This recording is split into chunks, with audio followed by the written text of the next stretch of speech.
लोगोफोर दिनैनि भिडिअ'आनो जाहैबाय जोङो गावनि फैसाजों फेसबुकनि स्टारखौ माबोरै बायनानै लायो। जोङो गावजों गाव स्टार हरलायाबा गावजों गाव स्टार बायनानै लालायनानै जोङो गावजों गाव स्टार हरलायाबा जोंना स्टारनिफ्राय आर्निं जाया लोगोफोर। माने जोंनि रिल्स भिडिअ'आव मानसिफ्रा स्टारखौनो हरनो नागिरा। जोङो गावजों गाव बिनिखायनो स्टार बायनानै गावजों गाव सेन्ड खालामनानै लानाया मोजां, होनबासो जोंना स्टारनिफ्राय आर्निं खालामनो हायो। दा जोङो बिनिखायनो स्टारखौ बयबो गावजों गाव एसे एसे बायनानै लानाया मोजां लोगोफोर। दा नोंथांमोना जायफ्रा स्टार बायनो रोङाखै नोंथांमोना बे भिडिअ'खौ फार्स्टनिफ्राय लास्ट जोबजासिम नायनानै लाबानो जाबाय। अब्लानो नोंथाङाबो स्टारखौ बायनो रोंगोन बा बायनानै लानो हागोन। दा आङो स्टार बायनो थाखाय आंनि फेसबुक पेजाव फैबाय। बिनि उनाव आङो नैबे आंनि प्रफाइलाव थांनोसै। गावनि प्रफाइलाव थांनांगोन जोङो स्टार बायनो थाखाय। बिनि उनाव भिडिअ'आव फैदो। दा आङो आंनि भिडिअ'आव फैबाय। बिनि उनाव जिखुनु मोनसे भिडिअ'खौ प्ले खालामनानै लादो। दा आङो जिखुनु मोनसे भिडिअ'खौ प्ले खालामनोसै। बिनि उनाव नोंथांमोना नै बाहाय नुनो मोनदों श' इउआर सापर्ट, नोंथांमोना बेयाव खनसे थुनानै होदो। बिनि उनाव नोंथांमोना नैबेदि अप्सन नुनो मोनगोन। दा नैबे स्टार अप्सनाव खनसे थुनानै होदो। आंना अलरेडि 17टा स्टार बायनाय दंखायो। दा नोंथांमोना बेयाव नायनो हागोन बेसेबां फैसानिफ्राय बेसेबां स्टार मोनगोन। जुदि 84 थाखानि बायोब्ला नोंथांमोना 45 स्टार मोनगोन। बिनि उनाव नोंथांमोना जुदि 35 थाखानि बायोब्ला नोंथांमोना नैबेयाव होनाय दंखायो 84 थाखानि जुदि स्टार बायोबा 45 स्टार मोनगोन।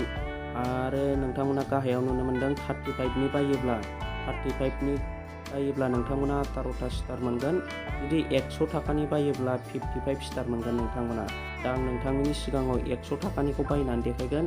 दा बे स्टारखौ बायनो थाखाय जोङो नोंथाङा जेखौ बायनो बेयाव खनसे थुनानै होबानो जाबाय। दा आं 100 थाखानि बायगोन नालाय 100आव खनसे थुनानै होनोसै। बिनि उनाव नोंथांमोना नैबायदि नुनो मोनगोन 55 स्टार फेसबुक, बेबायदि अप्सन नुनो मोनगोन। गाहायाव नोंथांमोना माजों फैसाखौ दाननो बेखौ होबानो जाबाय। बेयाव दङ। दा नोंथांमोना गोसोबायदि पेमेन्ट खालामनो हागोन। फनपे दङ, गुगोल पे दङ आरो पेटिएम दङ। बाहाय गाहायाव होनाय नुखादों। नोंथाङा माखौ खुलिनानै लादों बेजोंनो दानहोनानै लाबानो जाबाय। दा आङो बेयाव गुगोल पेखौनो आङो सेलेक्ट खालामनोसै। बिनि उनाव नोंथांमोना नैबेदि अप्सन नुनो मोनगोन। दा नोंथांमोना नैबे बाय अप्सनाव खनसे थुनानै होनांगोन। दा आङो बे बाय अप्सनाव खनसे थुनानै होनोसै। बिनि उनाव बाय अप्सनाव थुनाय लोगो लोगो प्रसेस जाबाय लोगोफोर। नोंथांमोना नुनो मोनदों आंना दा प्रसेस जानानै दङ। दा आं बेयाव आंनि पिन क'डखौ होनानै लानोसै।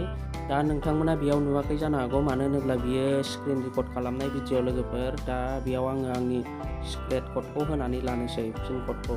दा बेखौ होखांनायनि उनाव नोंथांमोना नैबेदि अप्सन नुनो मोनगोन। पेमेन्ट साक्सेसफुल अप्सन नुनो मोनगोन मोनसे। दा आंना पेमेन्टआ साक्सेसफुल जाबाय लोगोफोर। दा नोंथांमोना बेयाव नुदों एडिं स्टार टु इउआर बेलेन्स। दा आंना स्टारा एड जानो थांगासिनो लोगोफोर। आंना दहाय 17टा दंमोन, दाना आंना 55टा आङो स्टार मोनदेरबाय।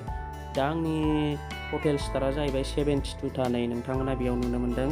दा जोङो बेबायदिनो गावनि फैसाजों स्टार बायनानै लानो हागोन लोगोफोर। दा जोङो स्टारखौ बैफोरबायदि मानसिनो हरनांगोन जाय नोंथांनो स्टार हरो। नोंथाङाबो बेनो स्टार हरफिनबानो जाबाय। जोङो बेबायदिनो स्टारजों गावजों गाव हेल्प खालामलायनांगोन लोगोफोर। दा नोंथांमोना जायफ्रा स्टार बायनो रोङाखैमोन बेबायदिनो बायनानै लादो। दिनैनि भिडिअ'आ बेखिनियानोसै लोगोफोर। आरो जायफ्रा स्टार नांगौ आंनो कमेन्ट खालामनानै खोन्थाहर फेसबुकआव। दा आङो आंनि फेसबुक लिंकखौ आंनि बे इउटुबनि भिडिअ'आवबो होनानै दोनखादों। आरो फेसबुकआवबो आङो आंनि इउटुब चेनेलनि लिंकखौ होनानै दोनखादों। नोंथांमोना आंखौ जेराव गोसो बेयाव कमेन्ट खालामनानै खोन्थाहरनो बा बिहरनो हागोन स्टारखौ लोगोफोर। दा दिनैनि भिडिअ'आ बेखिनियानोसै। दा नोंथांमोना जायफ्रा आंनि चेनेलाव दिनैसो गोदानै फैदों अननानै चेनेलखौ साबस्क्राइबजों लोगोसे लाइक खालामनानै होदो। दिनैनि भिडिअ'खौ आङो बेखिनियावनो दोनथ'नो सानबाय। बाय बाय लोगोफोर।